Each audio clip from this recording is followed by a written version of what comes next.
Welcome to another episode of Wild Wild Bets. It's been a minute, but we are here and we are ready to break down what we've been busy doing. So, man, Michigan hat, my friend, how have you been? Good day. I've been good. Like you said, busy, haven't recorded a little bit. But yeah, doing good. Looking forward to the draft coming up here soon that we'll be together for. So Yeah, I'm trying to even think on I know at one point we did talk about March Madness on one of our episodes. But I'll be honest, we really dropped the ball not talking every week because there were probably different things throughout the tournament to cover, including probably some of the women's basketball tournament even. Just kidding, I'm not that serious about that. But did you watch very much of the tournament? Did you enjoy the tournament? What were your thoughts on March Madness this year?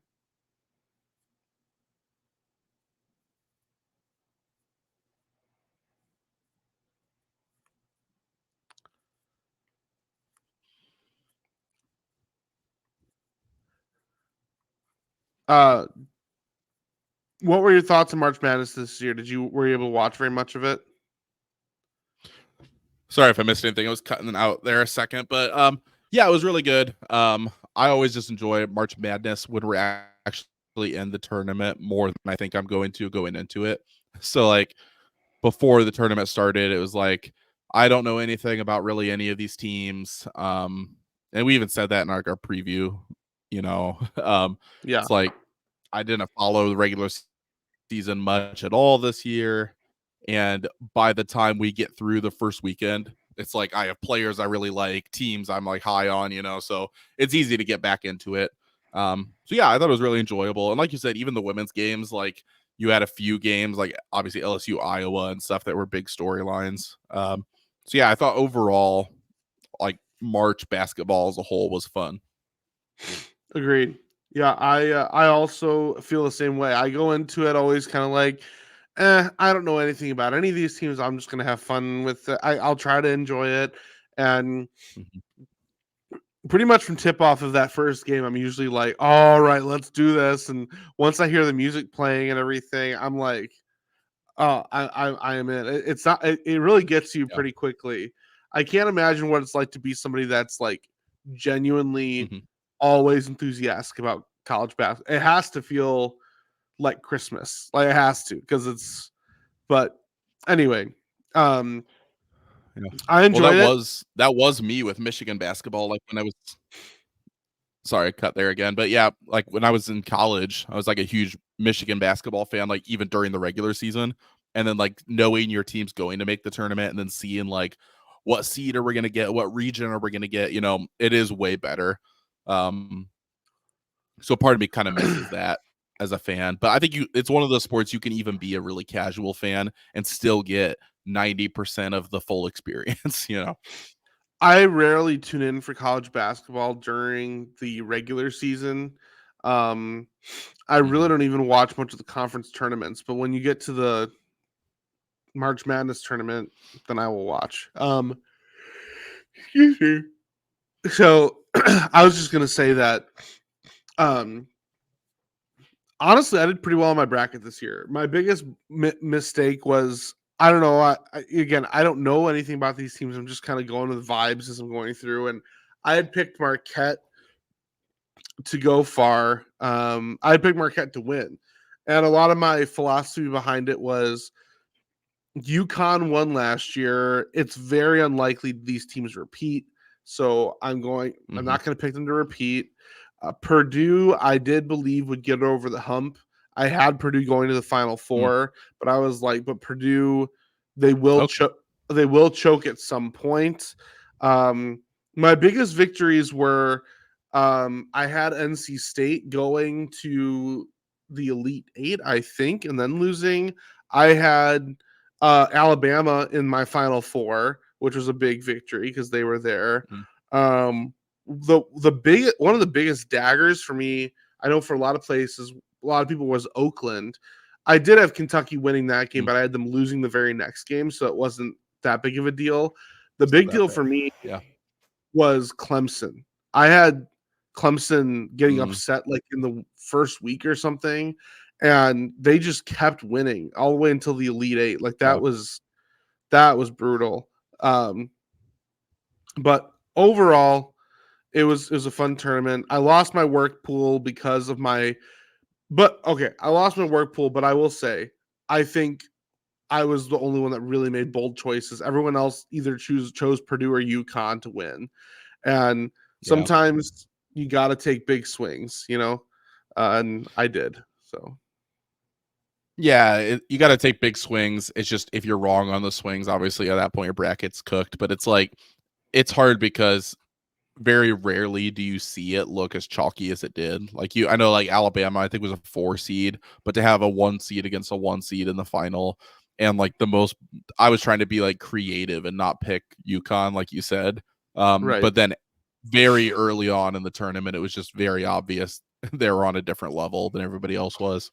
And it's just like, well, the casual fan who just sees like, oh, they're good, like they're gonna actually benefit from that. I still felt though at some point that they would struggle because like every team, it feels like, runs into a team they have a close call against in the tournament. But even to that point, Purdue didn't really struggle against any of the teams they played either until UConn. Like all of their wins were pretty substantial wins. So same with Illinois. Like Illinois was cruising, and then true. it was like 26-26 or something against UConn. It was like, is Illinois for real this year? And then UConn goes on a 30-0 run. It was like, well, never. No, they're not. and not even like that they're not real. Like UConn just has that extra gear. UConn, even Purdue. What's crazy is UConn beat Northwestern, Illinois, and Purdue. They were like the Big Ten buzzsaw in the tournament.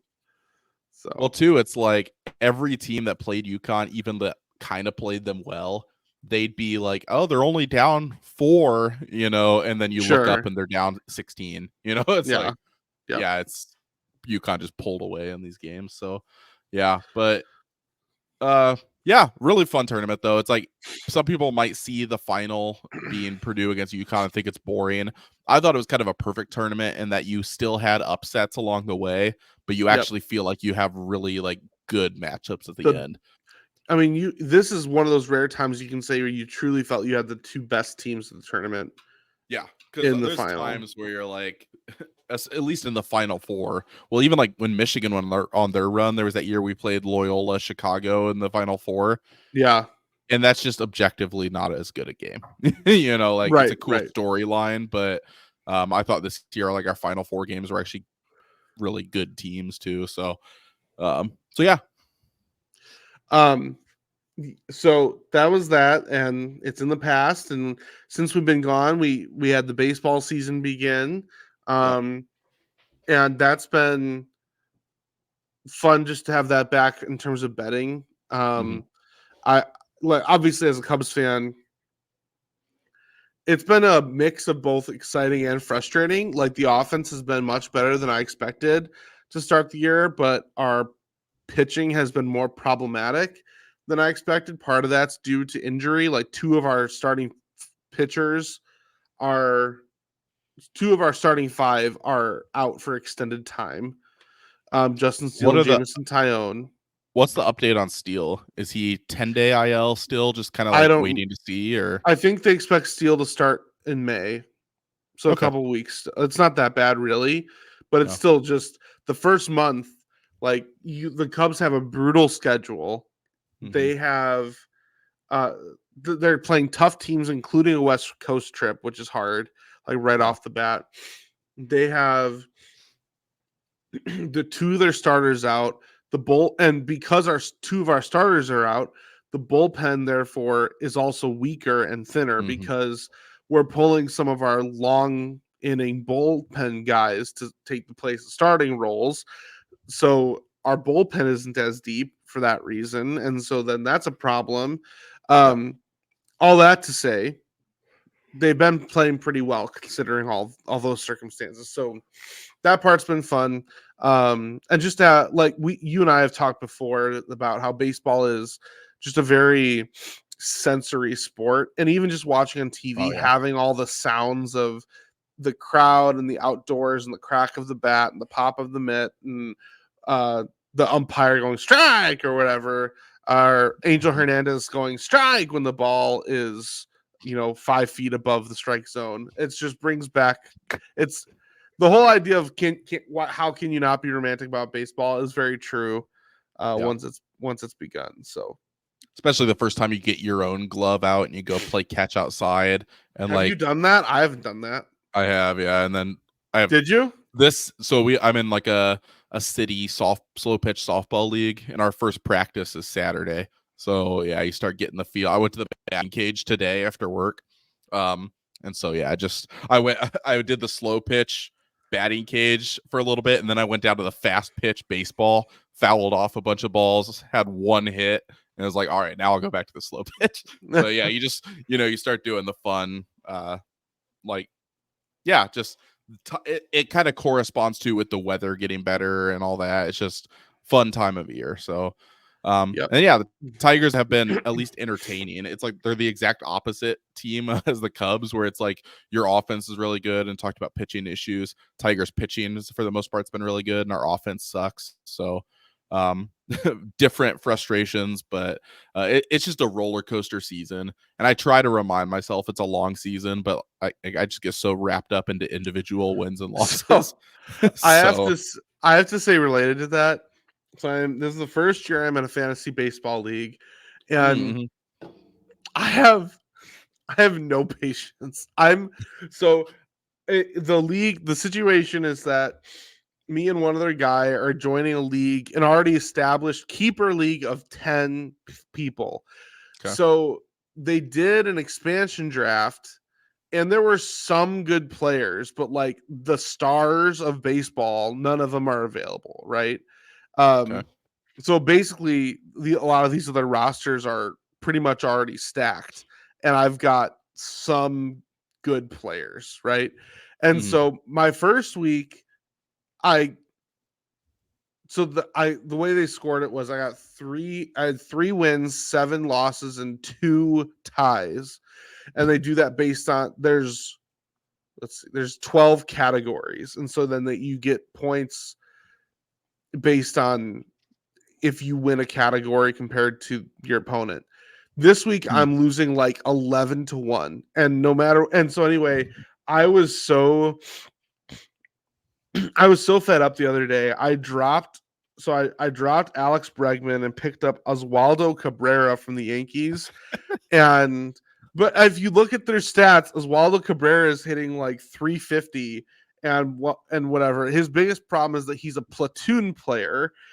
Bregman's like a pretty good start. Well, he was Breg, supposed to be a pretty good Bregman's starter. an everyday starter, but he sucks, dude. He's hitting like 150. Like he sucks. And Wasn't he really good last year? I don't know, but the time has passed because somebody already else picked him up. But some Yeah. the commissioner of the league texted me. He was like, "Moving on from Bregman, huh?" And I said, "Yeah, I just yeah, he sucks basically." And he was like, "Well, fantasy baseball, you have to play the long game." And I'm just sitting there. I'm like, "Yeah, I don't know if I'm gonna be able to do that, honestly." Like I, I Yeah. today I dropped Mark Canna. Sorry, What? I, yeah, um, but man, it is stressful. Like the stressful part of it. So I'll get to betting in a second, but yeah, the fantasy baseball is interesting to get used to. Like you do have to Mhm. change your lineup every day, That which is is a long season. it is kind of exhausting. I guarantee you there's no way I keep that up, because the reality is that most of the time when I'm changing my lineup is when I'm at work in front of my computer. So during the And summer, yeah. because also we're on Yahoo, and frankly the app is poorly designed compared to the website. Like the website is the best format. And so yeah, anywho, all that to say, it's fun, it's stressful, it's keeping me more plugged in general in the league. We'll see how long I can keep up with it, because I feel like during the month of July, mainly when I'm off of teaching and everything, I don't think Mhm. I'm going to be often thinking, oh, my fantasy baseball league, I got to update this. Or Yeah. it's the first week of school in August, I got to update my fantasy baseball lineup. Like, I just don't think I'm going to be thinking it, but who knows? It's hard to know. It's such a long year. I love the idea of fantasy baseball though. So if you ever have an opening or do another league, let me know. I'd love to at some point. It's just so hard to find. Fantasy football is a pretty easy ask. Like you can get a Yes. casual fan. I don't know too many people who do fantasy baseball. So yeah. Yeah. What's frustrating to me a little bit about it, if I can say one more thing, Hmm. is just that your so the way the scoring works, at least in our league, it's so different than football. Like for fantasy football, if you have Tyreek Hill and he has a crazy week and he gets 27 points, and then you have um, T. Higgins and he has a bad week and he only has like 5 points. Hmm. Um, and then if you have, give me another wide receiver, if you have, um, Amon-Ra St. Brown. if you have St. Brown and let's say he has to leave the game for some reason in the first quarter and he only had like, you know, 2 points, right? Mhm. You end up like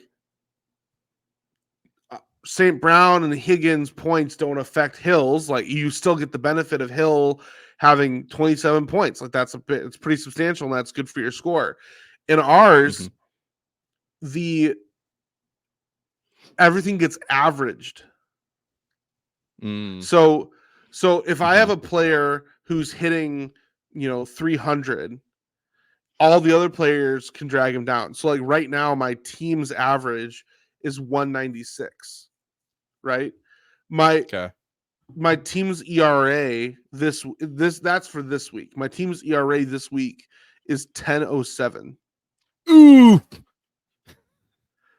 But part of that, you'll find this funny. And again, I'm sorry, I need to move on because nobody cares about this. I But thank you.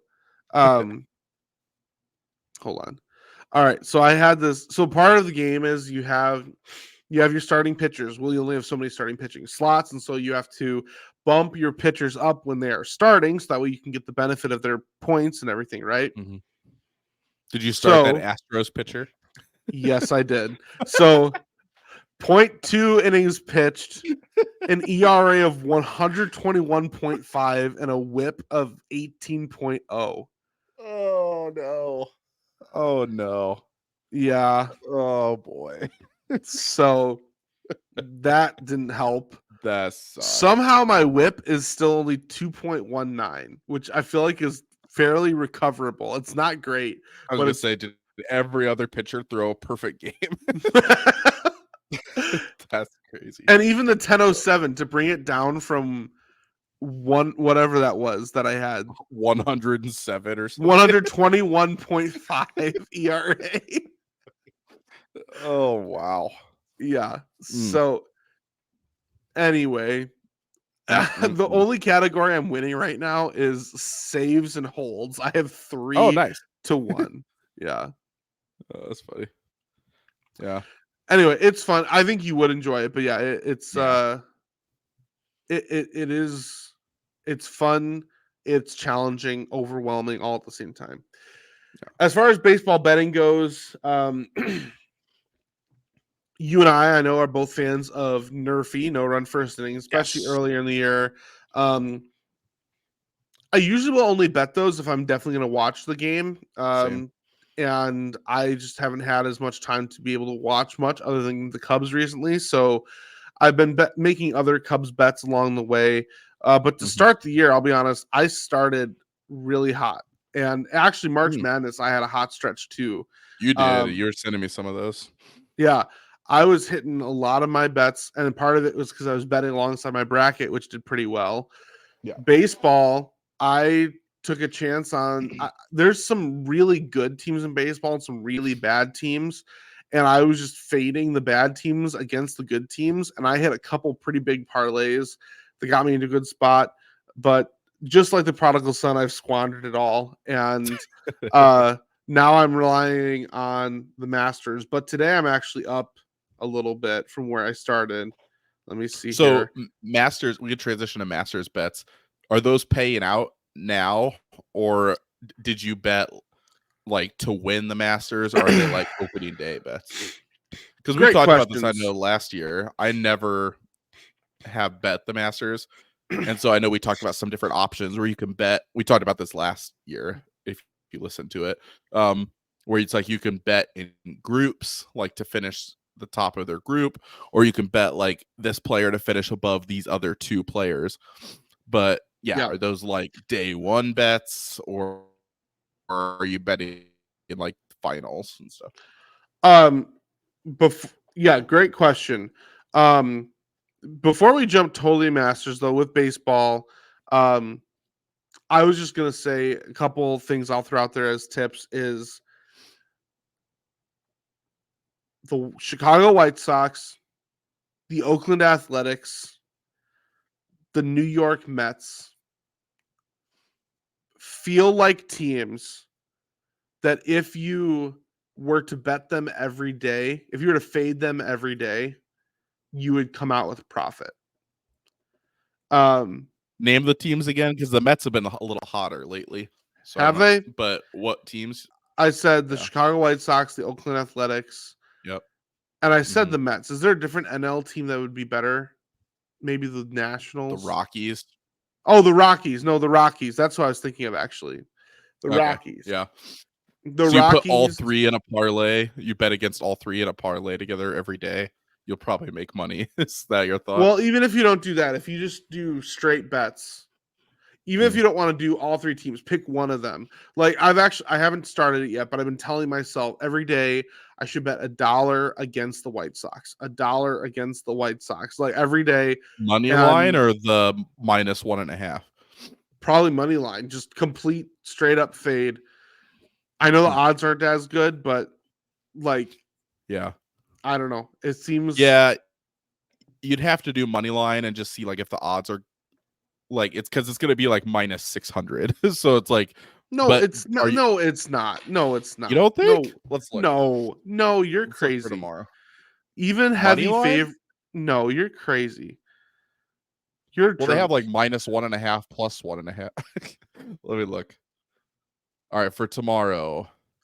Minus 180 are the Reds against the White Sox. Oh yeah, the Reds, I guess. Okay, no, and you don't believe me. Maybe I'm telling not. the highest Well, like they here's usually. one. The Dodgers, the Padres aren't that bad. The Dodgers are favored against them -200 tomorrow. I Well, feel here's like you're one. gonna see some The Marlins are either. bad, and the Braves are favored minus 200 over them. Yeah, maybe okay, so not 600, but yeah, 2 to 300. So then basically you'd have to, for every time you bet against them, they would have to lose 3 out of every 4 times for you to profit, which seems like a pretty good strategy actually. Yeah. Right Yeah, it's a, now, we could live bet the Orioles at minus 5.5, plus 100 are the odds. It's the top of the 10th. It's 9-3. 9 to 3 in the 10th. What happened? I don't know, but it's tempting to be honest with you. What? Anyway, Crap. um, So they scored 6 runs in the 10th. yeah, That's crazy. Huh. um, but anyway, so I feel like there's certain teams that if you fade them is a good bet. And the other tip I guess I'd give for baseball is baseball is one of those that unless you have a really solid knowledge of a lot of other players, it's kind of best just to kind of lean into the team or teams that you know. So like for me, Ian Happ has been a monster lately of getting on base. And so I've been betting total bases with Ian Happ, or I'll I bet love just for total bases. to get a hit. Mookie Betts has been crazy with getting on base and stuff as well. So like I like ones like that because if it's a home run or a double or things like that, those can be kind of fluky and it's hard to really predict if those are going to happen. But if you have a guy who's good at getting on base or a guy that typically drives people in, throw some on them getting an RBI or whatever.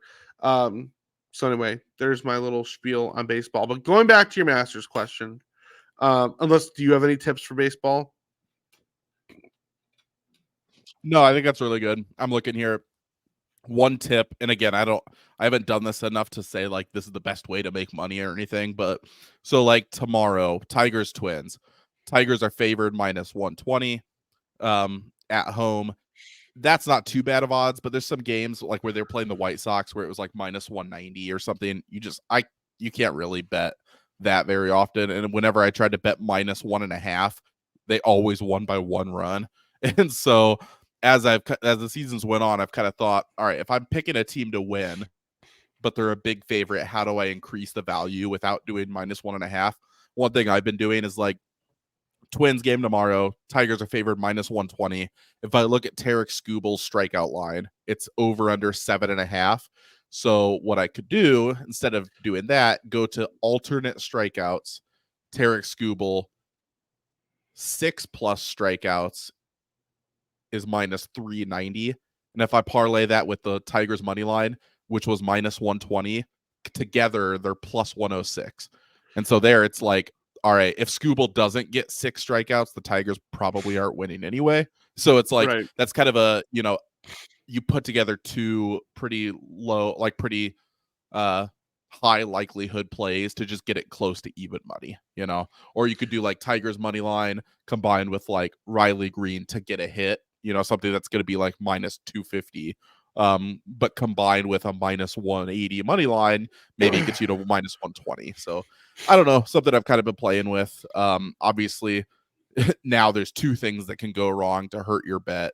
I just think that's gives you some options because Yeah, but betting either of those by themselves is just not really worth it. they might hurt your bet, but you're picking more likely things that put together at least give you good odds, right? It feels more worthwhile.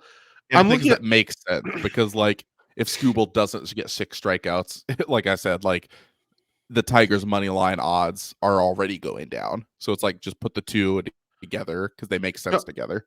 Tell me what's wrong with this. So I'm looking at this right now. The Tigers are favored minus 120 in the money line, but if you look at the spread, it has the Tigers plus 1.5. I don't know why they pick. Yeah, I've noticed that sometimes too. You would think they would always do whatever team, and you could probably go into the alternates and pick either team plus or minus 1.5. Sure, yeah, but you would think the favorite would be the one that's offered minus 1.5. That is weird. That is weird. And the juice obviously reflects it because like Tigers plus 1.5 is minus 210. But yeah, that is weird that I've noticed that a few other times that the favorite wouldn't be the one they suggest minus 1.5 for. Yeah, just one of those weird things. And we're looking at that's another one though, is that if you look at the starting pitcher, if it's somebody who has a high K rate like Skubal, that's a good one to bet strikeouts on. Even if you don't do a parlay, if you just want to bet Skubal strikeouts, that's one worth doing. I think you and I last week bet on Skubal strikeouts, and we both bet like 7, and he had like 9 or 10. So, and then the next game he had 12, I think.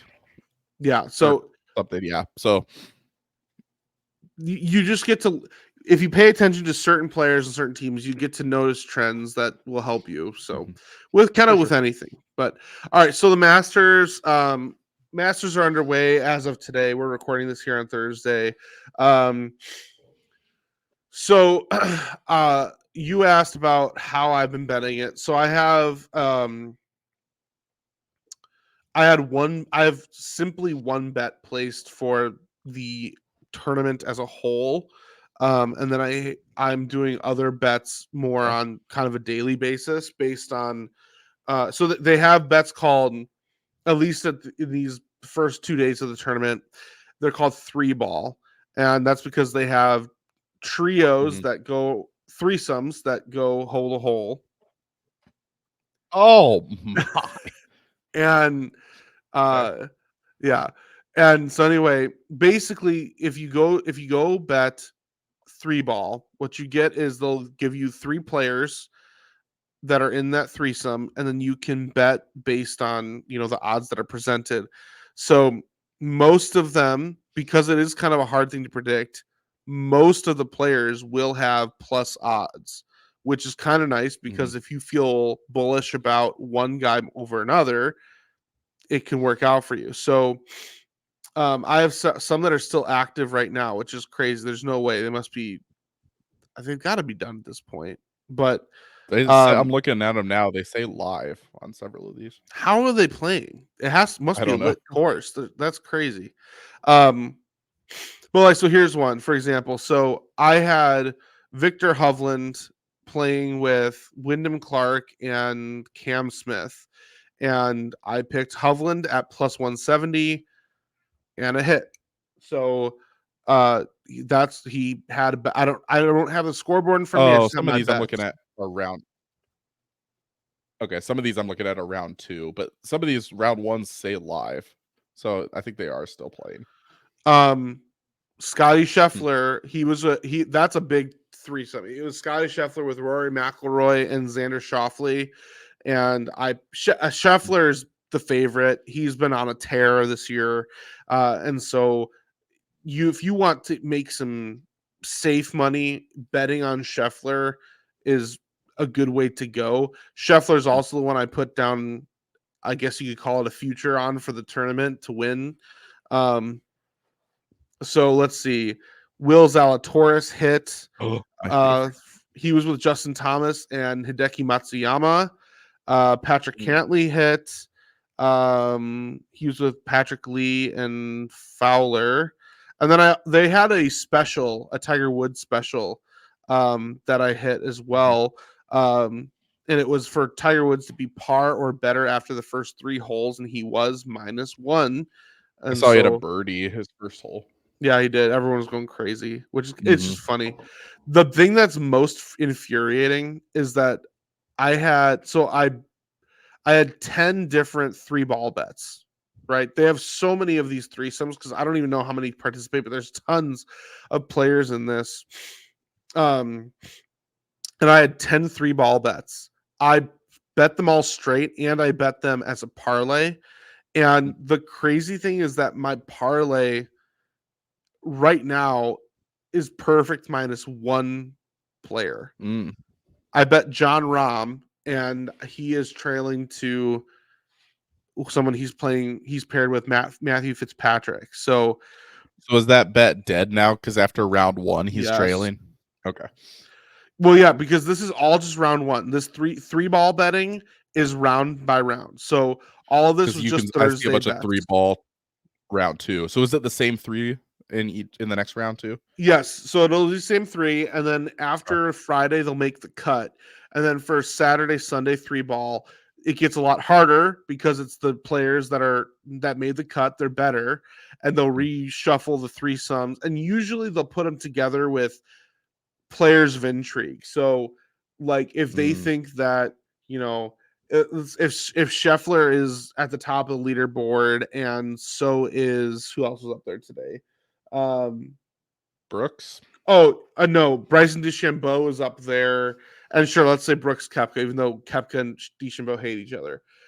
They might say we're going to put these three together because that hopefully on Sunday when the tournament is ending, there's Mm. like kind of a matching shot for shot on Yeah. the same hole. It Plus, makes for more as the compelling tournament starts television. to wind down, if those are the 3 who are the most yeah, that makes sense. That's cool. I didn't know that. Yep. So yeah, and so here's the Scheffler stuff. This is crazy. So I bet Scheffler had a time to win the Masters plus 400. Today he's already at plus 140. Like, Yeah. like he's dropped. The odds for him are Um, so let's see if I go Does to it offer you a cash out yet or no? yeah, I already could make money on it if I wanted to cash out. So, okay, you said if it's at a 3 ball, all 3 are plus odds, right? Because you have to pick, obviously it's 2 other options. What's stopping me from, and obviously this isn't a sure thing or whatever, but if I pick 2 out of the 3 and they're both plus money, I would make money as long as the third doesn't. So like, could I just look at a 3 ball and fade one of the 3? Be like, I think either. So like here, I'm looking at I've round never 2. considered that, but that makes sense. Well, some of these, I guess, like this one, there's some minuses. Okay, 3 ball, round 2. Wyndham Clark plus 175, Victor Hovland plus 170, Cameron Smith plus 190.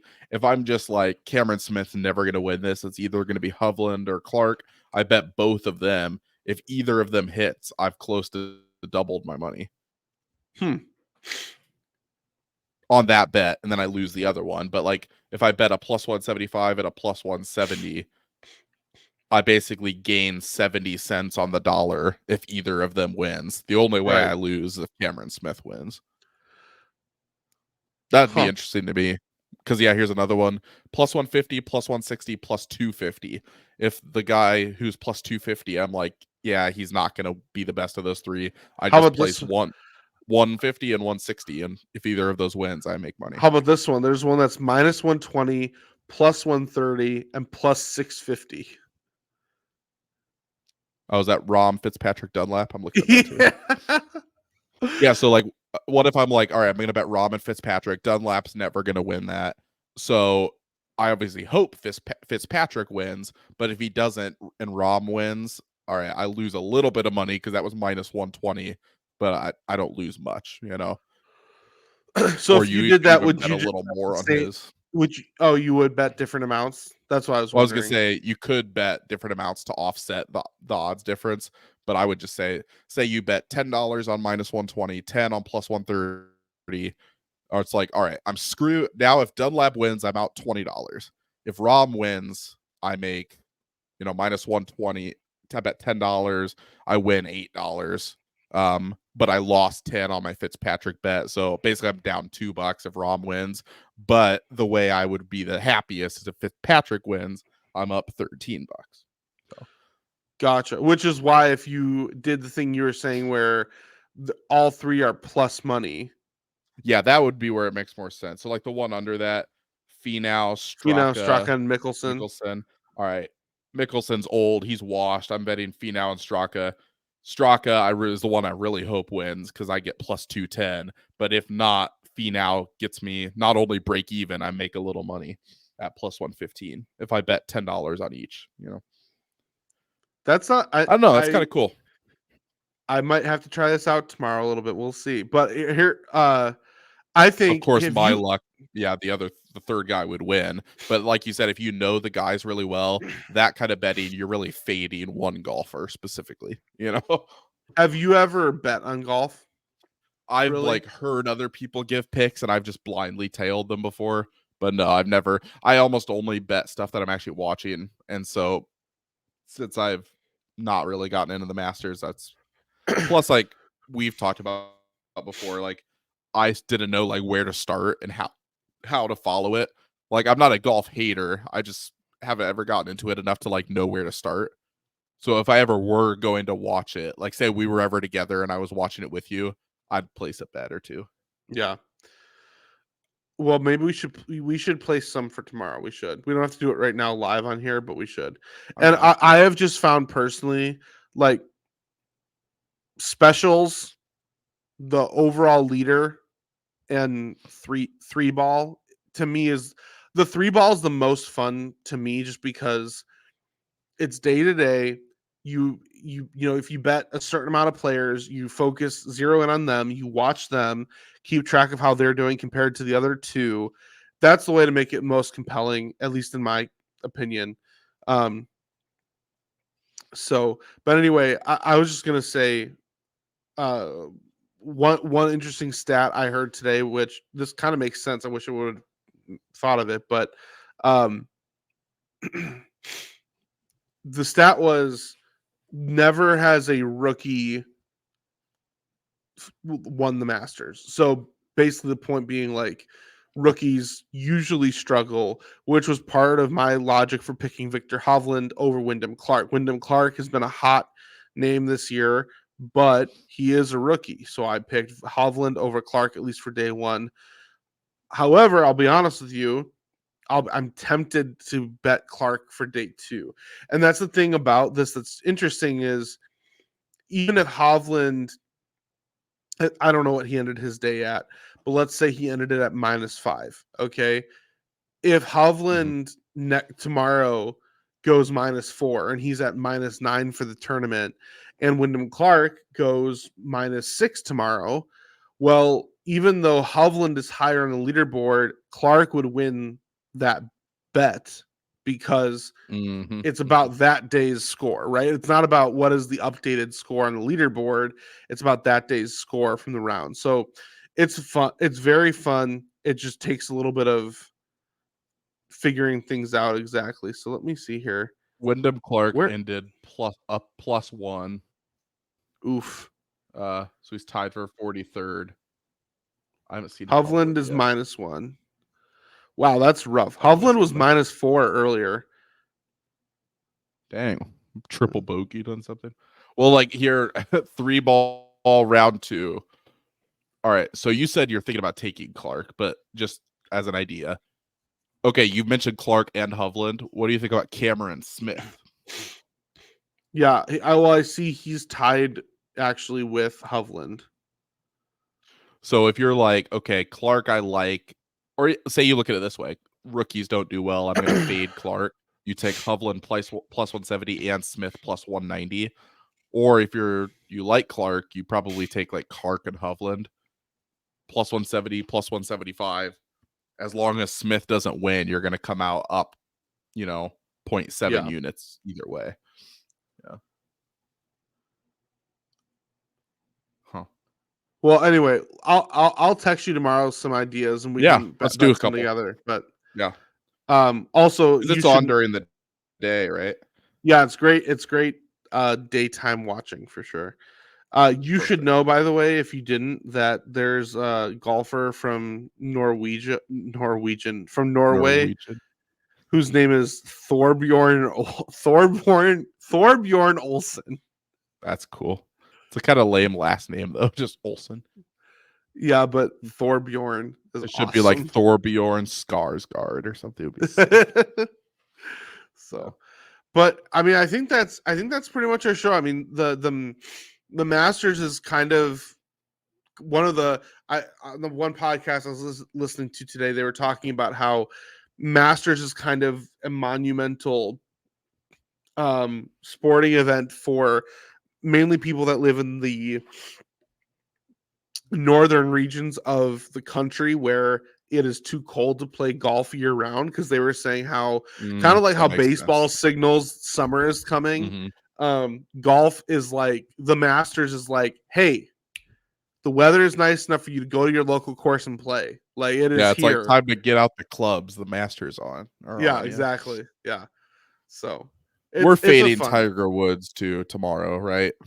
Like I know he's the big name in the fun story. He probably has inflated odds because of his name. It's Homa plus 140, Jason Day plus 180, Tiger plus 220. So He's not going to win that 3-ball, is he? truthfully, I bet on Homa today, and he's winning that currently.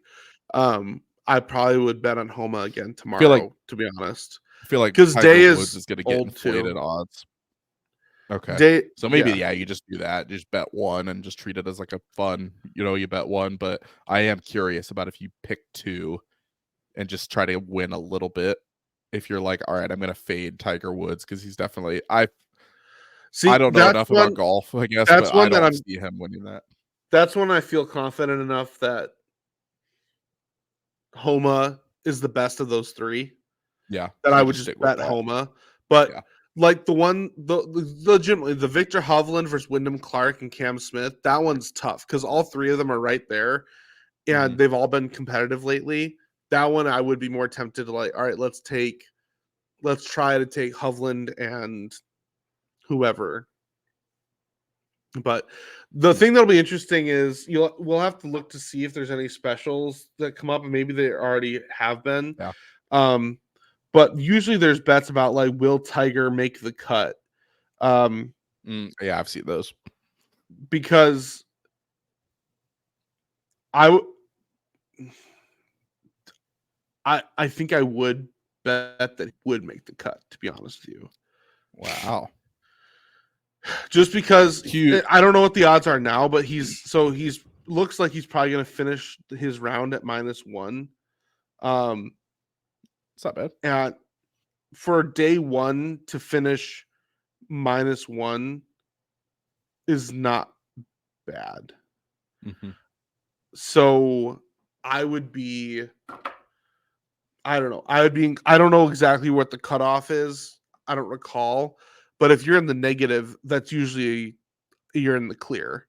So if he can maintain, if after tomorrow he can be -3 or something, you feel really good about him making the cut, obviously. So is he wearing the red polo now? No, today he wore like a pink polo. Wow. Yeah, kind of a femi Tiger. So yeah, more of a it was a Tigra huge Woods. Tigray Woods. It was a huge miss by the Masters to not put VJ Singh and Will Zalatoris in the same in the same threesome. I thought you were gonna say for them to put VJ Singh, Phil Mickelson, and Tiger Woods in the same one because they're just older players. I don't know. But yeah, that your comment is a lot funnier. Thanks. Yeah. Will Zalatoris. He's my favorite golfer. I know you prefer to pronounce it Zlatoris. Zlitoris. Zlitoris. Yeah. He's your favorite golfer when you're able to find him. Yeah, I'm looking. I can't find him here in FanDuel. I don't see him anywhere. Well, anyway, you all enjoy your Masters weekend. Maybe if you try hard enough, you can put your finger on the Zlatoris. Yeah. So, and yeah. Stroke Thanks, it. Dad. That's a golf. That's it's a golf term. Okay. Yeah. Smooth stroke into the hole this weekend. That's right. With Zlatoris in hand.